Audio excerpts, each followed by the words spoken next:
Thank you all so much for being here. My name is Emily Green, and I have the pleasure of serving as State Director with Americans for Prosperity. Just out of a show of hands, who's heard of Americans for Prosperity before? All right, excellent, excellent. Well, if you haven't heard of us before, we are a nonprofit, nonpartisan organization that has this crazy and radical idea that you can spend your money better than the government can. We also have this crazy and radical idea that maybe you don't need a permit for everything to build on your land. Well, if that's something that's interesting to you, you are in the right place this evening because we are going to be talking about regulatory reform and permit transparency, why we need a better permitting process here in Pennsylvania. So, to get us started, before we turn it over to our fabulous moderator and wonderful panelists, I just want to set the table by saying Pennsylvania is the 14th most regulated commonwealth in the nation. Who wants to take a guess at who holds the spot for 1, 2, and 3? I heard California in the front row, and you'd be correct.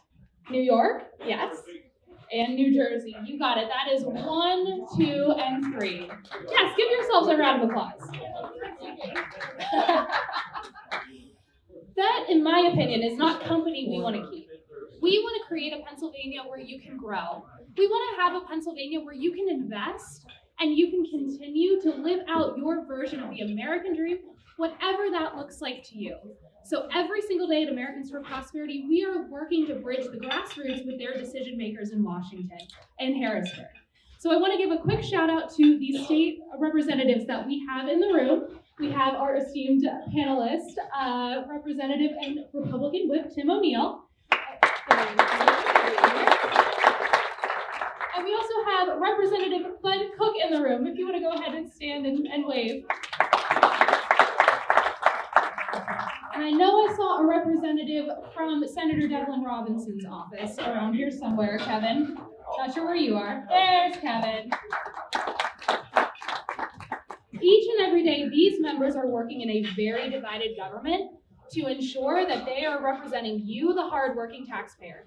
Because we as taxpayers are a very broad constituency that doesn't have a special interest lobbying representative. So that's what we work to do here at Americans for Prosperity.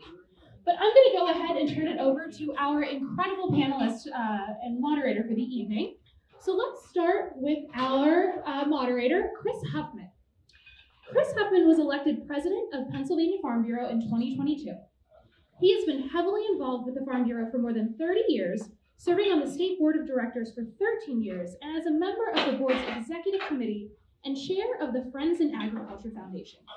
He owns and operates probably the best name I've ever heard for a farm, the Lazy Hog Farm, where he raises 30,000 market hogs each year in Juniata and Mifflin counties.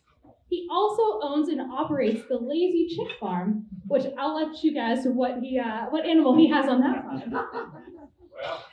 250,000 chickens annually. So we're going to need to hear a little bit more about that tonight, Chris. In 2019, he was named America's Pig Farmer of the Year by the National Pork Board. He is no stranger to regulatory issues impacting farming and other industries in Pennsylvania. So we're excited to hear from you. And then, of course, our esteemed panelists for the evening. The man that needs no introduction, State Representative Tim O'Neill of the 48th District. He is working to create and protect jobs, improve infrastructure, ensure our energy diversity and independence, and reform state government. Thank you. He is serving his 4th full term in the Pennsylvania House of Representatives and is also serving as the Republican Whip. He is a strong advocate for improving the permitting process in PA to encourage more businesses to come to our state. We also recognize his service to our country with the PA National Guard and being awarded a Bronze Star with a V for Valor after his tour in Afghanistan. Thank you so much, Whip O'Neill. Next, we have Brandon Conaby, an attorney with Peacock Keller LLP in Washington, Pennsylvania. He has over 20 years of experience in representing clients in connection with federal, state, and local environmental laws and regulatory programs, with a primary focus on environmental issues relating to coal and oil and gas extraction. So thank you for being here. Next, we have Jason White, president of 10 Mile Creek Outfitters, executive director of Mariana Outdoorsman Association, and Wildlife and Fisheries Committee for the PA Farm Bureau. Jason's work requires dealing with general permits and Chapter 105 permits on a regular basis. In addition to trophy hunting and fishing businesses, Jason has a background in farming and coal mining.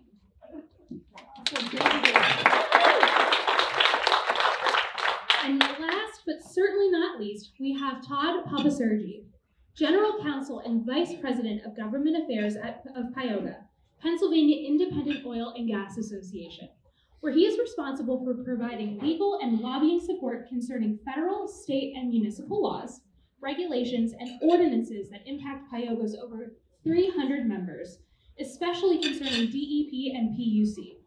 Todd has served as a solicitor and outside general counsel for multiple government bodies and nonprofits. The majority of his career has concentrated on local and state regulatory and municipal issues. So we're so happy to have you here, Todd. And with that being said, I'm going to turn it over to our moderator, Chris Hoffman.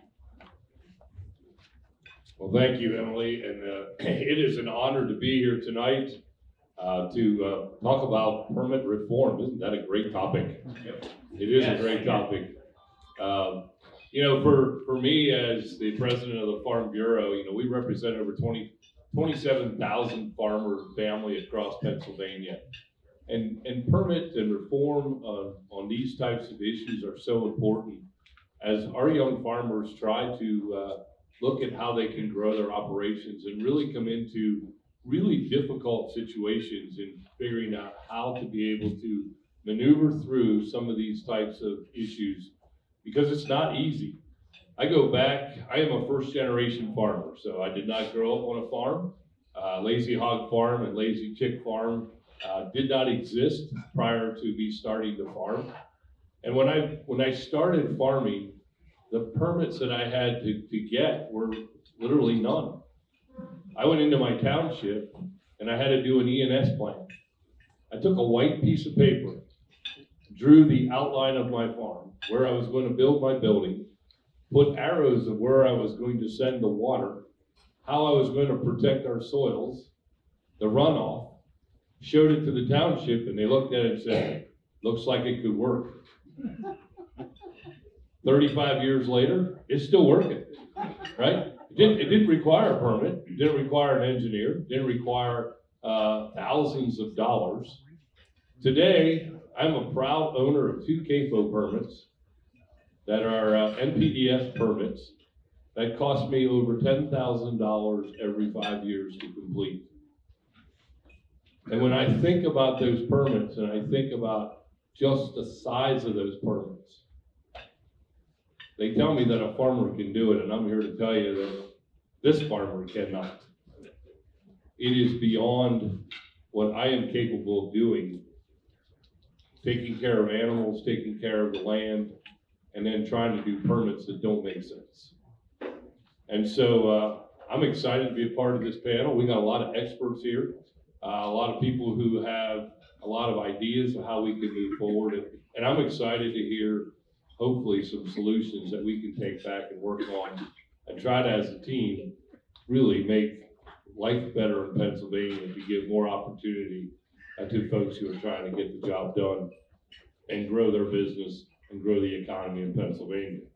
So we're going to start with kind of an overview of where the permits are in Pennsylvania. We're going to ask Representative O'Neill, he can kind of give us a kind of the lay of the land of exactly where are we at permit-wise, what changes have you seen, where are we, and kind of get a baseline of where we are today.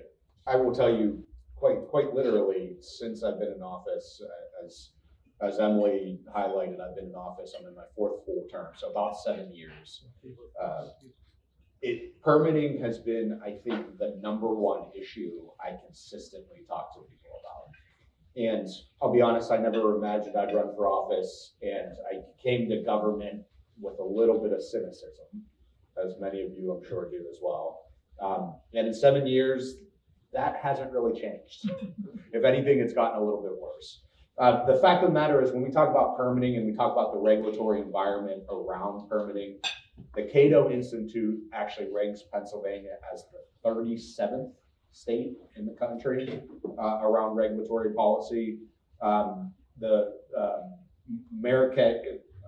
I can't pronounce this word all of a sudden.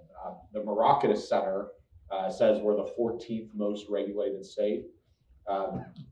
And I have yet to see that really improve across the board. In my experience in energy industry and permitting and certainly farming now, my district are all my top priorities.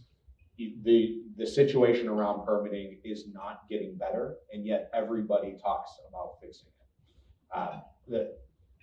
We are competing, one of the things Governor Shapiro, I've heard him, hopefully you all don't pay attention to as much as I do, but I've heard him say time and time again that he's sick of losing to Ohio. Well, especially when we're talking about the permitting situation, we are getting our asses kicked by Ohio. In Ohio and West Virginia, you could get a permit within, depending on what type of permit it is, a general permit you can get essentially instantly, all the way up to most permits, virtually all of them, you have a final issued permit within 3 months in both West Virginia and Ohio. In Pennsylvania, you're lucky to get your permit application reviewed in 3 months.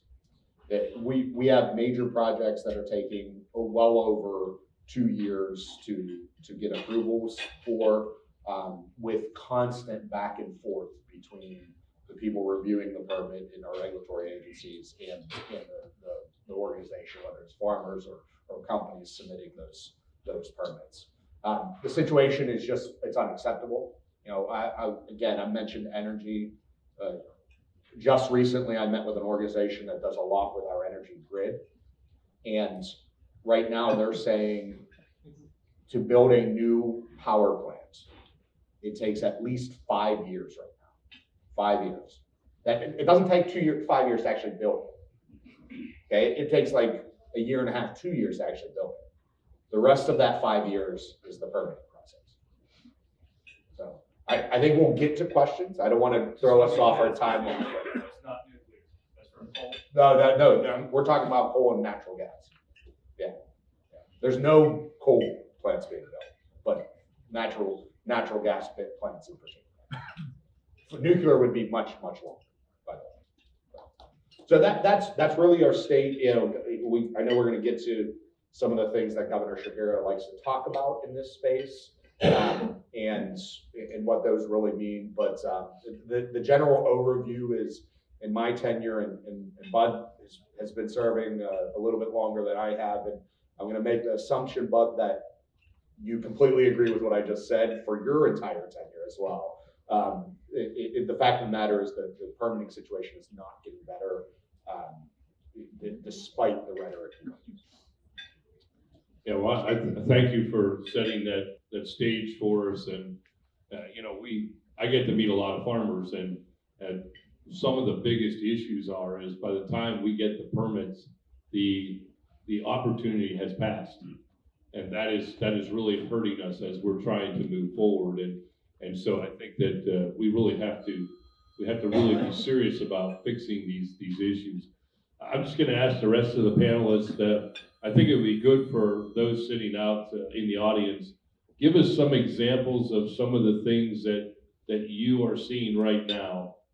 Examples of where you see permits that you can't get done, or issues that you're having, so that the group can get a little baseline of what it is that we're actually talking about. Yeah, I think in the oil and gas sphere, especially, the backlog that we have at DEP, blame it on any number of things. But I hear on a daily basis from our association members, I sent something that DEP requested 6, 8, 10, 12 weeks ago. I haven't heard anything back. Representative O'Neill said we are the 14th most regulated state. It's absolutely correct. The average amount of regulations that a state in the country has, depending on the data you're looking at, is anywhere from 117,000 to 135,000 regulations. Pennsylvania has upwards of 165,000 regulations. And when you're talking about a bureaucracy that, for whatever reason, not only wants to enforce those regulations, but enforce them inconsistently throughout the state, that's causing a lot of problems, especially in the environmental sphere. What may be good for the Meadville area is not good for the Pittsburgh area. I hear that every day. And I think that is something that really slows down development, especially here in southwestern Pennsylvania. Representative O'Neill is right. We are getting our ass kicked by Ohio. We are getting our ass kicked by West Virginia. Data centers, right? Really, really hot topic. They're not being built here.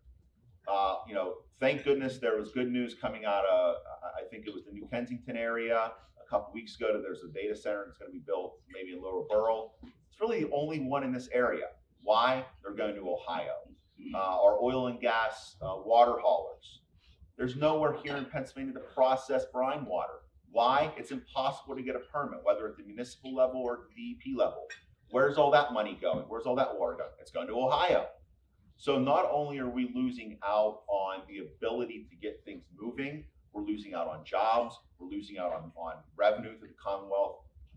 Something needs to be done, especially, I think, on the consistency level, because it's not happening. Right? Consistency in permitting just does not happen in the Commonwealth. I guess I'll go next. So, Chris, you commented that early on you did a drawing with for your. The funny thing about it, to echo Todd's comment, is probably in some regions that would still be okay today, right? You could still do that. That's one of the biggest issues I have is clients will come to me and they will say, Brandon, this is what I submitted. This is what I did. They didn't accept it. But look, over here, here's pictures. They did exactly what I did, and it was allowed. So one of the biggest things we have is inconsistency in how different regions within the state are interpreting the regulations. The other issue I get a lot is everybody hears a lot about the timing and it takes too long. And the answer from DEP seems to be, what's the big deal? We'll give you your permit application feedback, right? Okay, my project, if I can do it, is a multi-million-dollar project, right? But you're going to refund me a $50 application. It doesn't make sense. So in that sense, I think everybody would rather see faster turnaround time than a refund of $50 on the permit. So you know, timing and inconsistency are some of the biggest issues I see.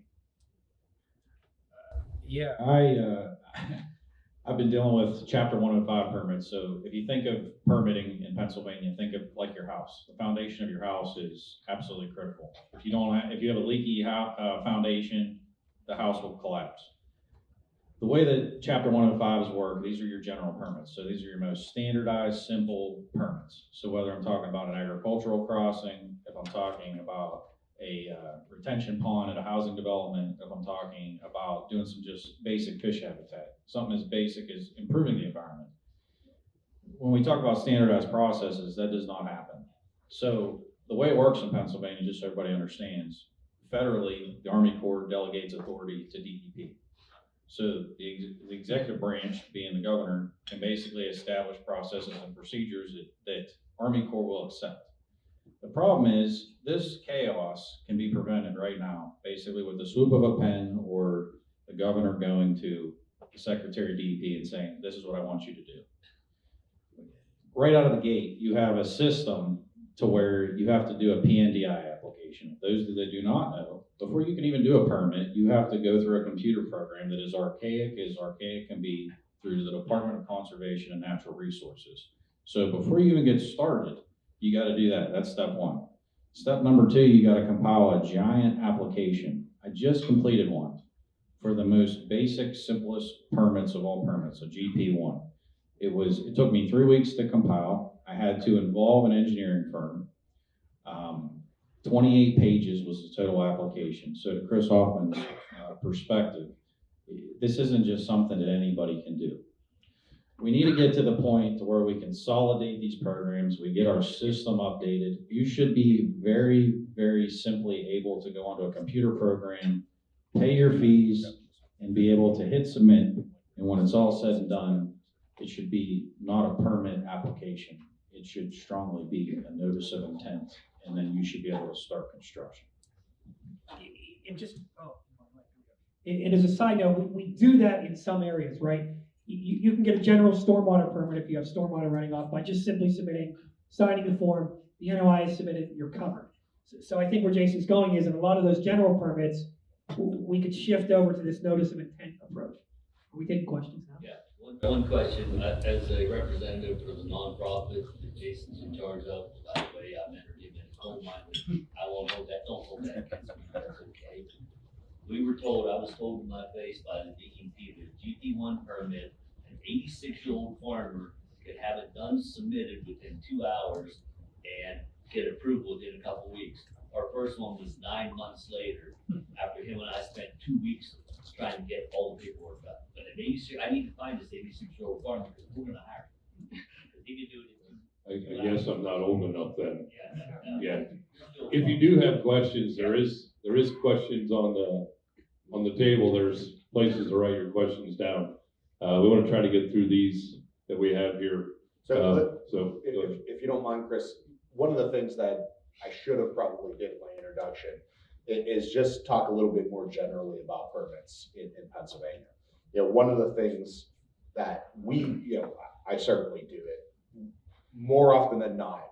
In my mind, when I'm talking about permits, I'm talking about DEP permits. That's the Department of Environmental Protection, or the Department of Economic Prevention, or whatever you want to call it. But I just happened to look over, and my good friend here actually had a list of all the agencies that can issue permits in Pennsylvania. So I'm going to read it here in a second because, in my perspective, it's actually ridiculous. But the two major organizations that I deal with when people contact my office is DEP and actually PennDOT. But there's a whole litany of lists. So these are the agencies that you have to get permits from for specific issues. Obviously, I already said DEP, the Public Utility Commission, so the PUC, Gaming and Fish and Boat, PennDOT, the Department of Health for healthcare facilities, the Department of Agriculture, the Department of Human Services, the Historical and Museum Commission, if it impacts a historical site, the Department of Community and Economic Development, the Department of State, the Department of Labor and Industry, and the Liquor Control Board. And that's just, there's probably examples that go beyond that, but there are scenarios where, in many scenarios, where you're applying for permits to do any particular thing that cross many of these different organizations.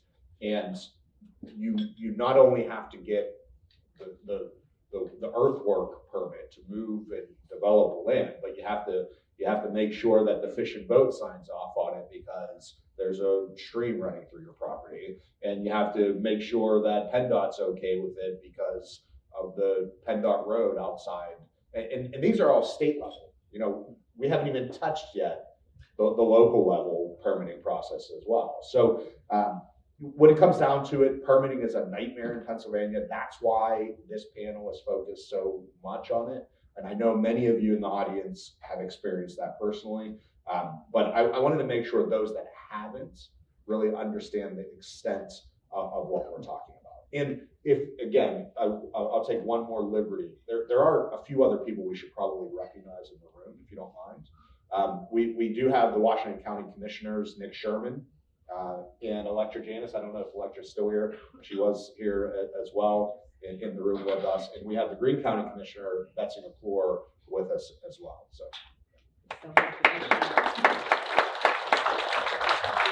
Representative Neal, you kind of taken my next thing right out of that, because I was going to say you missed the township and the county permits that are also part of this. So when you start thinking about economic development, it's kind of crushed from the bottom up, right? It really is tough. And you had mentioned that Governor Shapiro has come out with a lot of initiatives.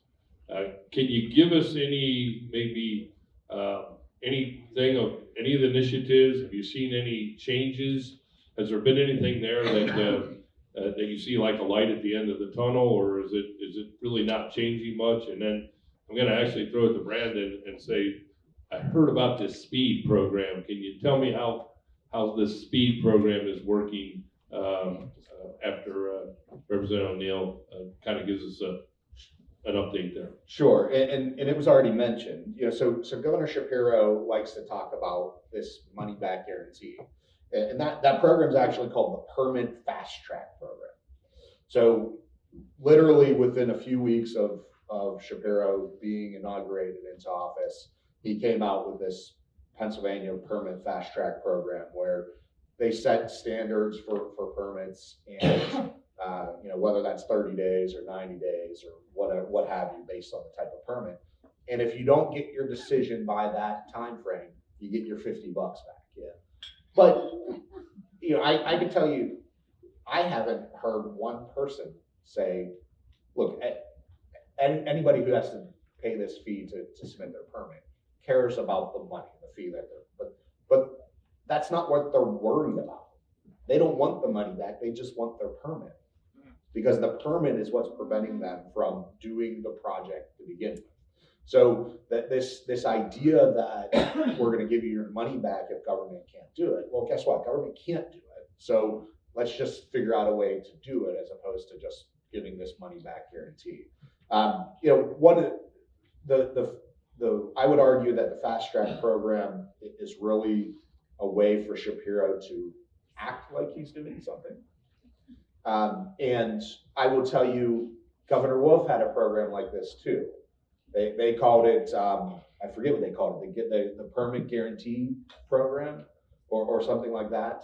And what they decided though, when Governor Wolf did it, is he just controlled which permits went into that program. And then they would say 98% of the permits in the guarantee program get issued on time.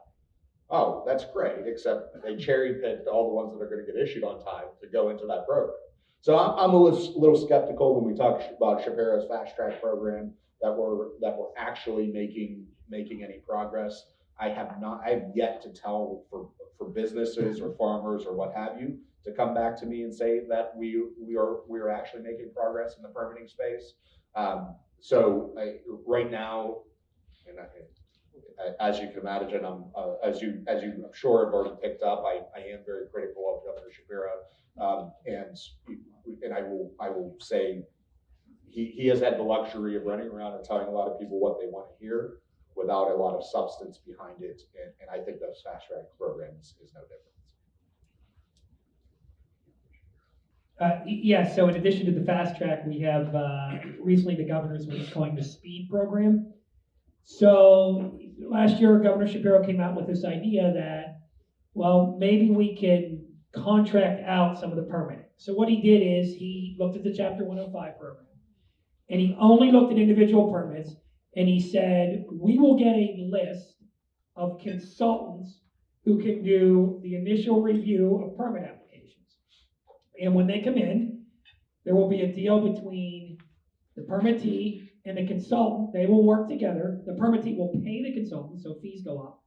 And the consultant will then do sort of the initial round of review and send it back to DEP to put the final stamp on it or denial on it. The problem with that is twofold. First, it only applies to Chapter 105 individual permits, so it doesn't address the issues that Jason talked about earlier, which are sort of the overwhelming majority of permits that Todd's group and probably some of Chris's group and Jason are applying for, right? The easier permits still have to go through this lengthy process.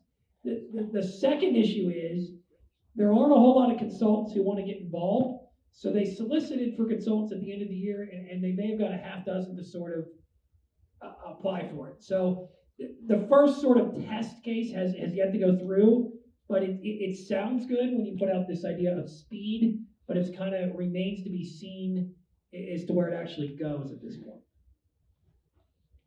Yeah, I was trying to get some more information on that. It doesn't seem like there's a lot out there yet I know it's just getting to be implemented, and so it sounds like a good program. Whether or not it actually works or speeds up the process, it seems like in some of the articles I've read, it still has to go through a multiple set of reviews. That's probably going to bog it down. from at least from what I've read. So I guess the proof is in the pudding, as they say. We'll see how it works out. One of the things that we find in agriculture is that we're trying to get more processors, more people to come in and do some economic development to grow, right? And one of the biggest things we've found as a barrier is permitting, right? You can go, as you heard, you can go anywhere around this state, outside of our state, and find states that are more welcoming and less permits and less hurdles to go through. Maybe Todd, you can answer this one. So what is it that we can do that doesn't require legislative action? Is there something that we can do as a group that we could possibly do that could get some of this stuff done without having legislative action involved? You know, Chris, the sad part is I'm not sure. Regulation in Pennsylvania is so cumbersome right now, and permitting is so cumbersome that I'm not quite sure that we can get the state where it needs to get without help from the General Assembly. The speed program on its face sounds great, right? But like you just said, it's now been 2 months since the governor issued it at a really big press conference, and there's been no details since then. You know, what I think a lot of us who are business owners, right? If I could tell you right now that we could have consistency in regulation for the next 20 years, who would take that? Right? One of the things that is problematic is from administration to administration, as they get their own secretaries in and their own bureaucrats in, we have no consistency in regulation. The problem with that and why that happens is we now have the bureaucrats and even the higher ups in the executive branch of government regulating to the extremes of the political spectrums. That causes problems. If we would be able to have more consistency in regulation, right? More consistency in timing of permits, and as I said, again, more consistency in how permits are granted or denied across the Commonwealth, we would be able to foster a much more business-friendly environment.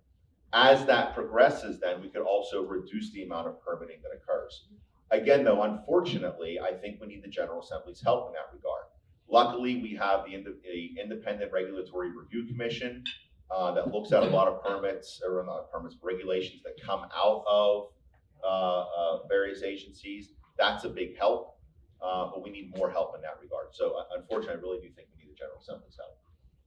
All right, so we need the General Assembly's help. So what, as the Farm Bureau, as a big lobbyist group, right?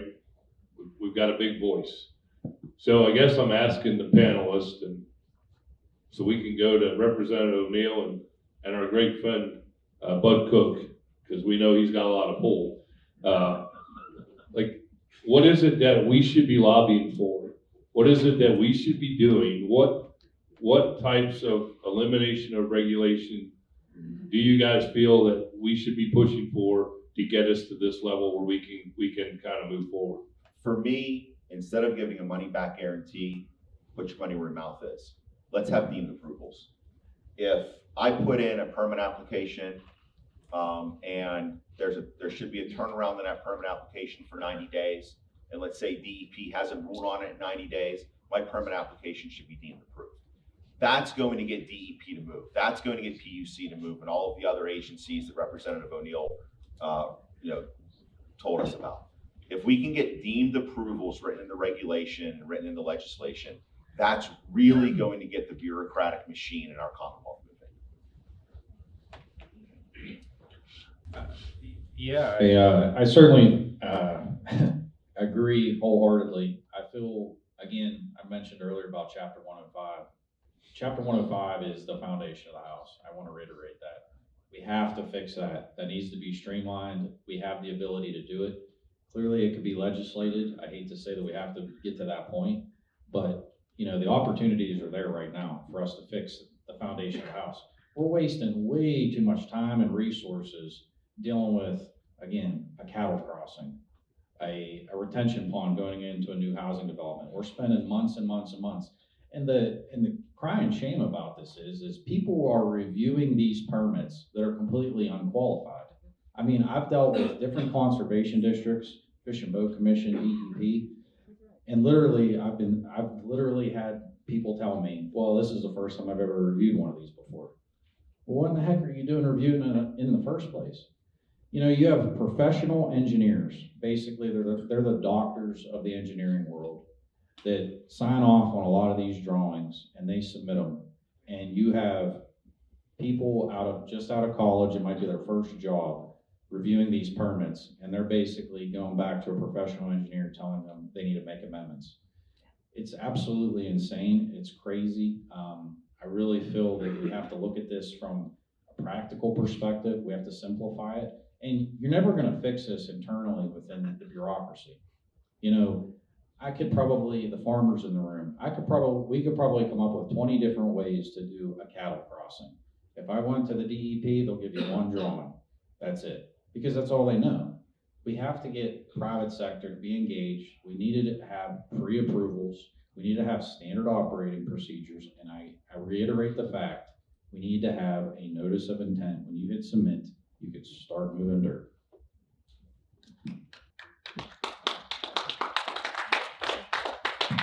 Yeah, I mean, Jason's point, I think the technology needs to be increased a little bit too.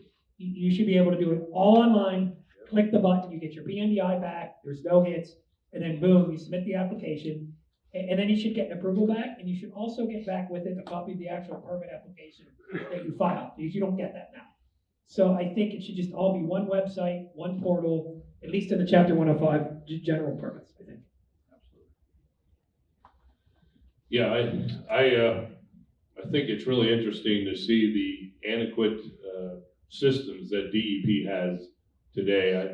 I know they're trying to rebuild out those programs, but a lot of things that we have to do in the agricultural committee or as an agricultural community still is in paper. We got to submit it in paper. We have to do multiple forms, and it's just not capable of accepting the electronic forms of permitting, the permitting process. And so I think that I know they're working on that, but it needs to be sped up as fast as possible. Representative O'Neill, there's been a lot of talk about the RAINS Act, and so tell me what you think the State House leadership, how do they feel about bringing that to Pennsylvania? And what's your thoughts on it? Yeah, so in Pennsylvania, specifically in the State House, we passed the RAINS Act in 2019. We passed the RAINS Act in 2021. We passed, it wasn't the RAINS Act, but I personally authored a piece of legislation that was all about a regulatory oversight position that was a liaison to permit filers. We passed that out of the State House. Unfortunately, none of those became law in those times. And ultimately, the fact of the matter is we currently sit the body has 203 members. We currently sit in a 1-seat minority of 101 Republicans, 102 Democrats. And the Democrats have no desire to run legislation like this. There's 2 points that I would like to make as well, with the discussion. First and foremost, I want to acknowledge that not all regulation is bad. There's a lot of regulation out there that is intended to protect the communities, the environment, the public, what have you. Nobody's arguing that all of that should go away.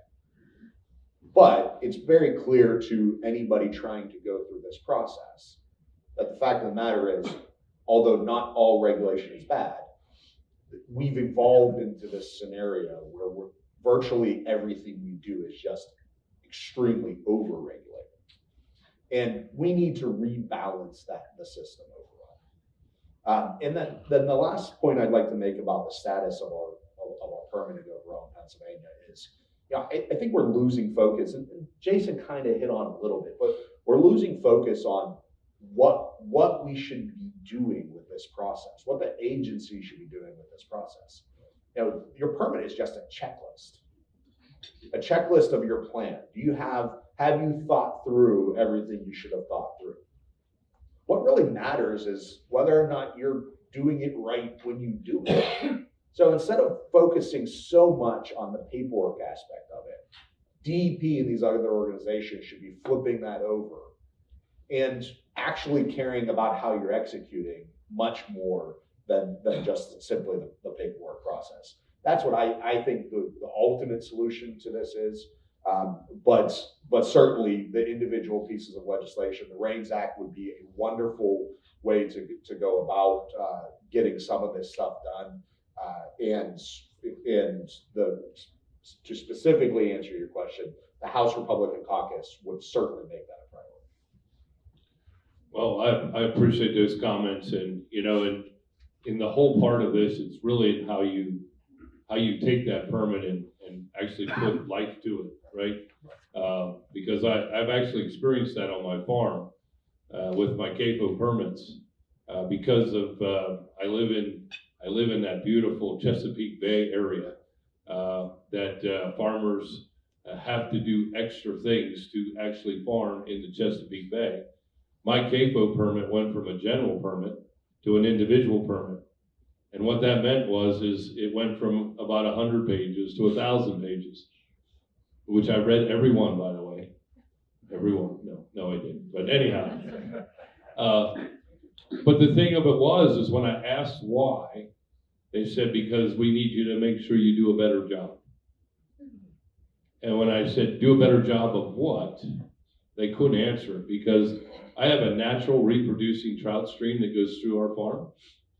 Before I ever did a permit, we had trout naturally reproducing. And when 12 years later they made me do a permit, those fish were still reproducing. So what we did was the right thing, right? Didn't take a permit to do it. And it surely didn't take 1,000 pages of permit to do it.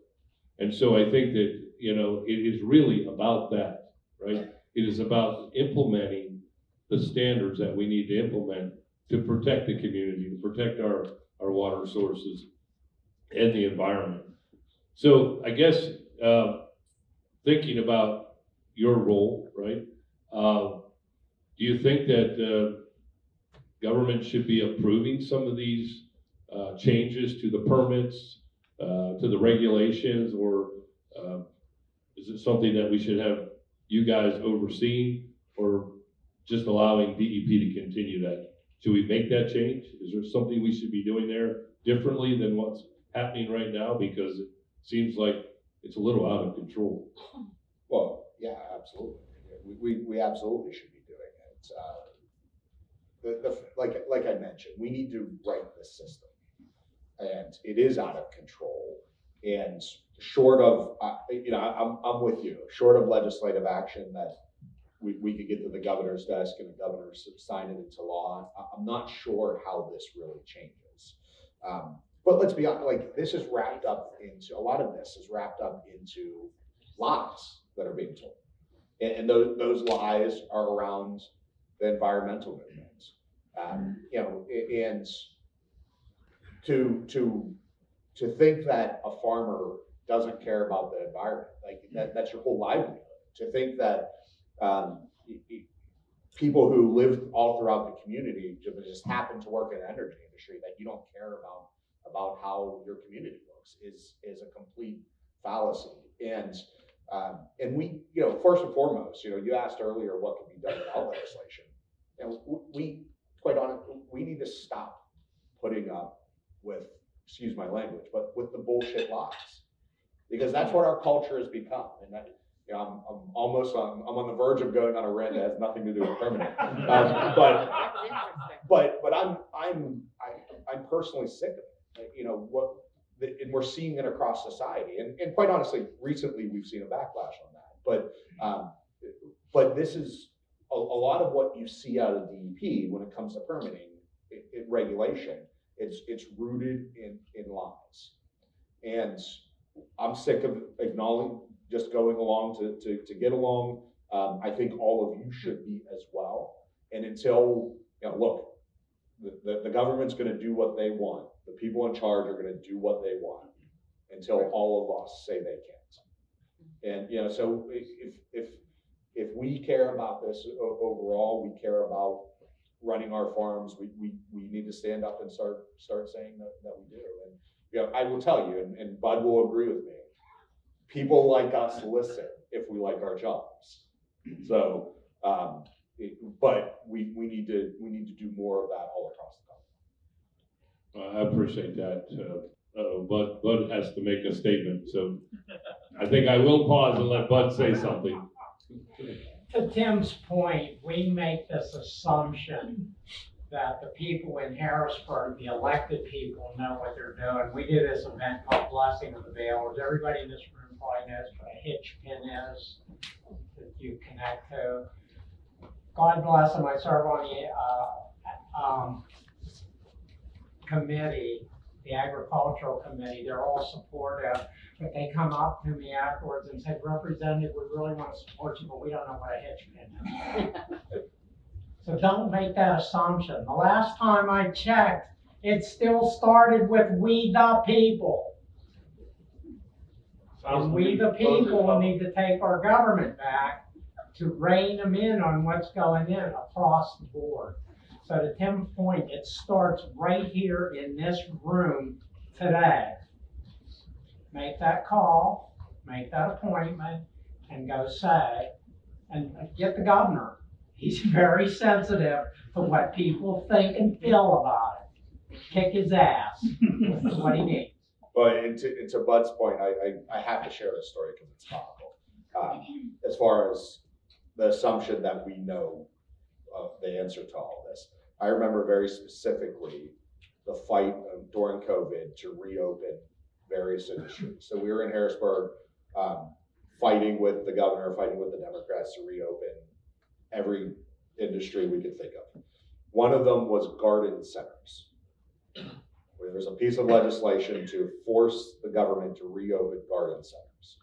And one of our colleagues, you won't recognize the name, so it's irrelevant, from the Philadelphia region stands up and says, I don't understand why we need to, and we were arguing, you know, farmers need these, people need this, you know, there's all, and he said, I don't understand why we need to reopen garden centers. If I need lettuce, if I need whatever, I just go down to the Whole Foods and buy it. Now, yeah, he literally stood on the House floor and put that into the perpetual record of the House of Representatives. One day, So, I want to just pull it up so I can frame it. it was Greg Vitale. Now we're telling names, okay. Sometime during the pandemic shutdown, so April, May, June of 20, somewhere around there. Gardendale? It was opening garden centers, yeah. I think that this is a huge problem, you know, not only in agriculture, right, but also in the permit world, right? Because I think that there's a lot of folks who work through the EPA, DEP, and all these other groups, even in PDA, right, Pennsylvania Ag, like that have no actual understanding of what they're up against and what they're doing. I met with a DEP executive of one of the regions, and that their folks don't even know what a farmer does, right? So they're regulating us as farmers without that knowledge base. And so it really is important, and sometime I'll tell you the story I had with a leading member of the House that was quite interesting, but I'm not going to tell you that story. One of the things that I wanted to kind of go back to, because I wrote it down, I heard that you guys were talking about that there's an inconsistency that's across this state, that maybe one area has to deal with things differently. According to, if the sign says drive 55, right, it's 55, right? If a rule. No one goes 55. Yeah, well, let's be honest, right? That was kind of just an analogy. But, you know, so give me some examples of differences that you see, because I think it's important for all of us to know what those differences are, right? And how things are being kind of interpreted across the Commonwealth. I think, first of all, a lot of the inconsistency that happens across the Commonwealth is because the Commonwealth is certainly not uniform in the way it looks. Mountains, valleys, extreme urban areas, to Tioga County that has 3,500 citizens, I think, right? So that lends itself to the problem as it is already. However,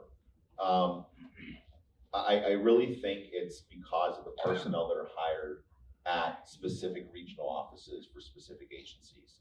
And you know, I see it all the time in the oil and gas industry and with DEP. You're going to get probably more technical savvy people who know what they're doing in that industry in the more rural areas. You probably see it in agriculture as well. When we get into the urban areas, we may be getting more bureaucracy, we may be getting more of the pencil pushers a little bit, who may not know exactly what's happening when we're boots on the ground. That, I think, is one of the big problems. That, to me, is up to the district directors, it's up to the secretaries of the various agencies to make sure that from top down, we are getting consistency in enforcement. I have a theory, especially when it comes to DEP, that perhaps some of the inconsistencies are, let's say, intentionally pushed so that someone can say, well, we're doing something in this area and maybe the other area, because there's not as many people who live up there, maybe we don't care about as much. But that causes problems for industry. And it puts the closed sign on the Pennsylvania borders. And that's really causing a problem. Businesses don't want to, it's what I said before, businesses do not want to come here, whether they're putting up a plant in Pittsburgh or they're putting up a plant in Meadville. They don't want to come here if they don't know what they're going to get from county to county, region to region. Jason, Brandon? I can tell you a story. I was sitting at the table with the regional director of DEP, and I looked at him and I said, I think you have a problem. And he looked at me and he said, well, what do you mean? And I said, I think you have a constitutional problem in the way that you're treating people differently region to region. And he looks at me with this dumbfounded face, and I slid a paper in front of him. And I said, here's a permit application that was approved in north central Pennsylvania, but Southwest will not approve it. It has a professional engineer stamp, but you will not accept it. The people reviewing it are not professional engineers, and nor are they qualified to even be sitting at the same table with said professional engineer. And his mouth dropped and he goes, oh no. And I go, oh yes. So I can assure you, we have a big problem, and to Todd's point, region to region, we have a major issue with lack of qualifications with people reviewing. You also have people's political perceptions and views being injected into the bureaucracy. And ultimately, until, I hate to say this, but until the legislature takes action, we have to establish standardized practices and procedures and to stop that, because I want to tell a quick story. So today I was in Fayette County, and we're talking about establishing a shipping port and foreign trade zone for agriculture in southwestern Pennsylvania. Talking about these ideas, and one of the big things that came up was like, we need more dairy producers. We need more, we need to expand our footprint. And something like really struck me. And one of the county commissioners looks at me and says, well, they're afraid of permits. They don't want to move anywhere because they're afraid. And I just want to stress the fact that the government is supposed to be there to protect to the point of regulation, but also it's not, you're supposed to be hopeful, not take hope away. And we're supposed to lift people up, not push people down. And I think that we're at the complete polar opposite of what regulations were meant to be, to the fact that it's actually crippling our society and holding us back big time. All right, so I'll go one step further. I think not only do you have differences region to region, but you have differences depending on what inspector sees your application in a regional office. 100%. So, I know a situation, and Jason can chime in on this, where we're putting in some stream encroachments. We had an inspector come out late last year and said, just hose off these rocks and everything will be great. 4 months later, a different inspector comes out and says, what the hell did you guys build here? Right? So I think you always have some sort of human error or human evaluation of it, but if we can get the general permits to the point where here's 5 drawings, pick a drawing A, B, C, D. It kind of takes out a lot of that variation among the regions and among the inspectors as well. I think I heard something kind of that goes with all of your statements, right? It seems like we should be able to have a system of approved permits that you can select from to be able to actually, be able to just say, okay, I'm gonna do this, here's how you have to do it, and it shouldn't have to go through such a huge process. Jason, did I just hear you say that? Yeah. So right now, we're gonna fix general permitting right now. So first and foremost, you take PNDI, you take the electronic system with e-permits, you take GIS and mapping, you take ENS, you take standardized drawings. So when we talk about standardized drawings, right now, you have some bureaucrat that put together a drawing. It's not an engineer, it's not a professional engineer, it's not a stamped drawing. Number one, the other thing I want to go back to is I mentioned about a cattle crossing for those in agriculture. There's probably 20 ways to do it. We need to go to professional engineers across the state, region to region. I would love to see a coalition of professional engineers across the state that could provide adequate drawings that meet the standards of a general permit. And then at the end of the day, you could click on the drawings, you could pay your fee, and I go back to my point, you do not need a permit application. When you hit submit, it would classify as a notice of intent, which is legal under the Clean Water Act and is absolutely doable in Pennsylvania. But the problem is, if you do not follow the one drawing that they give you, they will then kick you into a joint permit. And if you get into a joint permit, now you're gonna end up with more fees. You're gonna end up in scenarios where you're gonna be dragging on not only for 6 months to 9 months, it could go on for 1.5 years to 2 years. So the solutions are simplification, standardization, and hit the button and you're done. Sounds like a good plan to me. I'd like to be able to do that, just hit the button and be done. But I think that it's something that we have to get to, right? If we want to see Pennsylvania grow and prosper, we got to make some major changes. So I don't know if there's questions out there. We have a question or two. We're running up against our hour, and so one of the other things that I wanted to kind of talk about is we see from the state level a lot of different pressures from permitting. How does that affect the local side of it? What extra burdens does that put on the local municipalities as they try to help with these permit reforms and those types of things?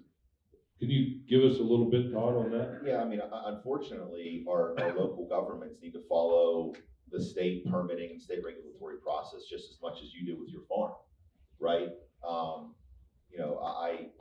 As Commissioner Sherman may remember, I was the solicitor for the Charlotte Water Authority for a number of years, and they had to, because of DEP and EPA mandates, talking local government, they had to put in $26.35 million into a new sewage facility for Charleroi. $26.35 million. Think about that for a second. Now, where's that money coming from? Well, Charleroi's got to put out bonds to get the money to pay for it. Then how do the bonds get paid off? By the ratepayers, right? So people in Charleroi and Fallowfield Township and Van Voorhis and Bentleyville are paying an extra $32 a month on their sewage bills because DEP and EPA came in and said, well, sometimes when you have a 500-year rain event, you have too much water that comes out of your system and gets into the Mon River, right? So I want you sometimes to be gentle on your local government because they're getting unfunded mandates from the state, from the feds, that's unfair, right? And trust me, I sat through a lot of meetings, Charlotte Water Authority meetings, where people come in and go, why the hell is my bill so high now? What are you guys doing? Well, it's one of two things. Either you put in the $26 million for the new facility, or you get shut down. We can't shut down the sewage authority. So what are we gonna do? We gotta put the money in, right? So this type of regulation not just hampers our small businesses and our local businesses, it's killing our small municipalities as well. Yeah, I think that is a really good point, and how the pressure is all the way from the bottom all the way up. It's tough. We do have 2 questions here, and no one up here looks to be very old. So, but here's the question, and I'll throw it out to Representative O'Neill. If you want to try this, what period of time did the biggest push for regulation occur, and why? A period of time where we've seen that big surge of regulations, and what was the reason for it? Yeah, so I certainly don't know. Shut up. Can you hear me? All right, so I certainly don't know the history of when was the biggest. But I will tell you, there is a significant push right now.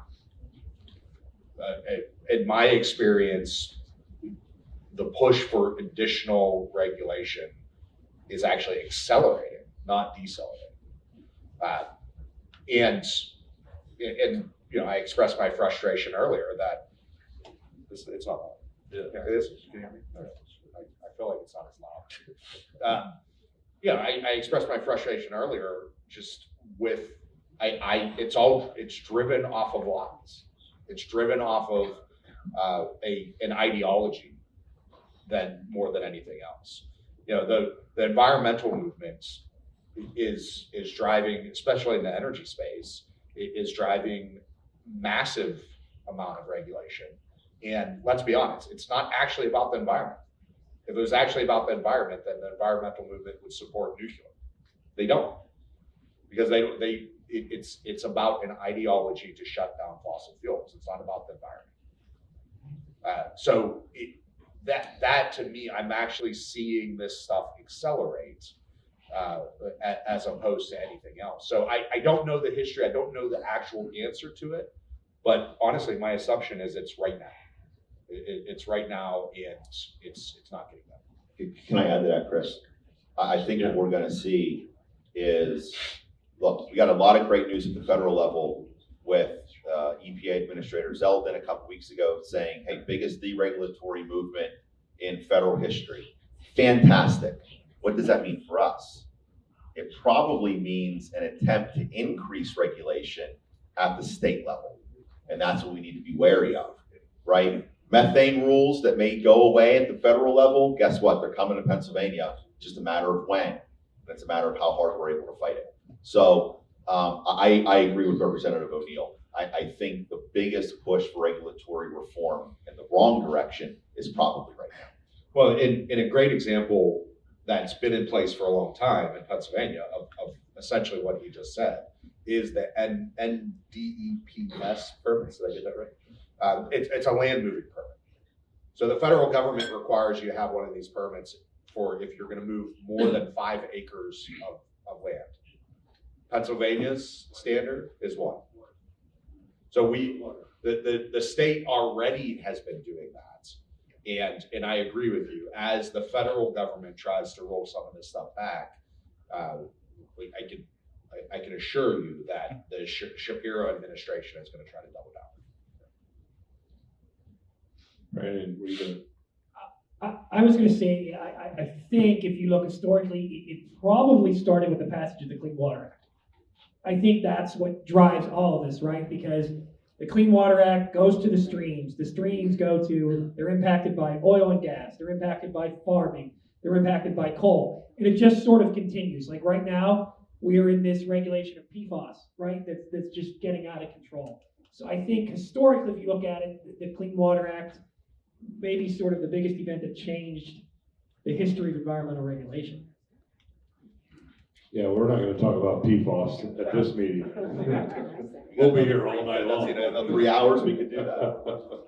Well, and you know, my observation, and you know, I'd like to say I just started farming, but you know, I've been doing this now for 35 years, and it just seems to me that those who want to regulate us think that if you write it down or you create a paper trail, that solves all the problems. It's not about the technology, it's not about the science, it's not about the actual boots on the ground, it's about the papers, it's about the permit, it's about the fees, because that makes you a better person. And I think that's really not where we want to be in this conversation.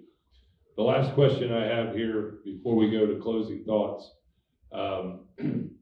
is, so if we went to approved permits, where there was a permit for cattle crossings, as Jason said, and you could just go get that permit and follow it, would a deemed permit approval survive a legal challenge under Article 1, Section 27 of the PA Constitution? I'll let the lawyers answer that. I figured so. Go, Brandon, you got it. I guess, for those of you who don't know, Article 1, Section 27, and I'm oversimplifying this, basically says that the Commonwealth is the trustee of natural resources, and that's been interpreted by some to say any action taken by the government that disturbs the natural resources is a problem. I will tell you this, everybody is scared of it. I've had a couple cases with the department where it's DEP, where it's been raised on the other side. Department's counsel called me and said, get your coal company to settle this, because we don't want to deal with any Article 1, Section 27 claims. And the answer is, the Environmental Hearing Board sidesteps it, the courts sidestep it, at least in Pennsylvania, so to be determined, I guess. Yeah, pay close attention to May. Where? This coming May, the PA Supreme Court is going to hear argument on a case called Bofin v. DEP. That is the challenge to the Regional Greenhouse Gas Initiative. And Article 1, Section 27, the Environmental Rights Amendment, was not part of the case initially in the Commonwealth Court. The PA Supreme Court made it part of the case. And they invited environmental non-governmental organizations and nonprofits to participate in the case. On behalf of AOGA, I filed an amicus in that case. It could be the next case that shapes that, because the PA Supreme Court specifically brought it in when it wasn't initially part of the case. I know probably we're all in unanimous approval in this room about whether Reggie should or should not be here anymore. It should not be here anymore. But I think there could be very, very wide implications coming from that case that go beyond Reggie. So the case is going to be argued in Harrisburg in May. I would say look for a decision sometime anywhere from August to the first of the year. That's going to be a really, really important case for the development of how far the courts are going to take Article 1, Section 27. So I'd be remiss to not comment on Reggie since you brought it up. But before I do that, let me just jump back. A point I thought of that you should all be aware of the last question is, right now, land developers, DEP just changed the rule that if so land developers move the housing development type ground around on the site, and occasionally they come across some coal, surface coal. Usually it might be like an inch thick of coal. This has been happening for literally the history of housing development. What did the housing developers do in that situation? They move it somewhere else on the property and they bury it. It's coal, it's a rock. Okay, well, DEP just came out with a new rule change. It's not even a regulation. They just changed the rule, a policy, that they now have to get a mining permit and get the mining permit, and take that coal off site and dispose of it like a coal mine would do in some manner. So this is an example of how these regulatory structure and this permitting situation is accelerating, not getting better. I think that is something we're very interested in fixing in the General Assembly. We have a way to get that done without really passing a piece of legislation. And Representative, that's really dangerous, right?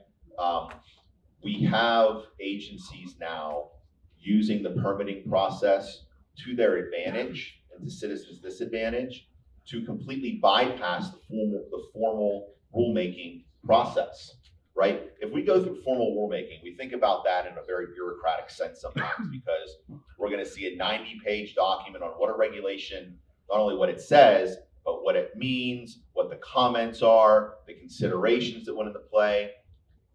Now, they're flipping that. And you're going to have agencies out there that are going to try to use permits to bypass the formal rulemaking process. You don't want that. And I'll tell you why you don't want that. If you're a small business, formal rulemaking requires economic impact to small businesses to be considered by the agency putting in a new rule or regulation. Permitting, if an agency just wants to put out a new permit, they can bypass that. They don't have to consider the economic impact on a small business. They don't have to think about the economic impact of the compound. They can just do a permit so long as they find some statute that says we can do a permit, most specifically the Clean Water Act and the Clean Air Act. So be very wary of that as well. The agencies are going to start using the permitting process to accelerate things they want to do that we don't want to see happen. Thank you. And so I did mention I had to comment on Reggie in particular, and he's absolutely right. This is going to be decided. So Reggie was actually blocked in the Commonwealth Court. We won on that issue. So if you're not familiar with what Reggie is, Reggie's the Regional Greenhouse Gas Initiative. It's a multi-state compact that is a carbon tax program on carbon emissions. Essentially, the biggest emitters are fossil fuel generation for electricity. This has been, Governor Wolf unilaterally entered us into Reggie. There's a lot of reasons why it was appealed to the courts. We're the only state that has entered Reggie with a unilateral executive action. Every other state has entered it through an act of the General Assembly or their legislature. So there's a lot of issues there. It's just so happened, I literally saw a report that came out today that it is a study about the projected impacts and continued impacts of Reggie, looking at the current Reggie states that are currently operating. Pennsylvania was not included because we've been in flux with the court case. This study actually shows that Reggie has in 3 states, I think it was Maryland, New Jersey, and one other. I'm drawing a blank on the other. Reggie has actually raised electrical prices across the board for consumers in Virginia, and it also is projected to raise carbon emissions.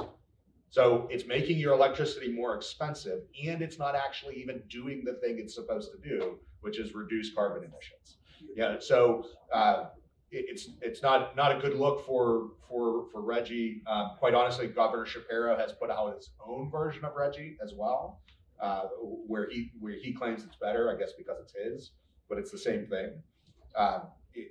So Reggie is a huge decision that's going to be coming out of the state Supreme Court. And I certainly think you should all be watching that decision. Go with closing thoughts. We're already past the time, so I'm going to have to shut this down because we could probably go for a very, very long time.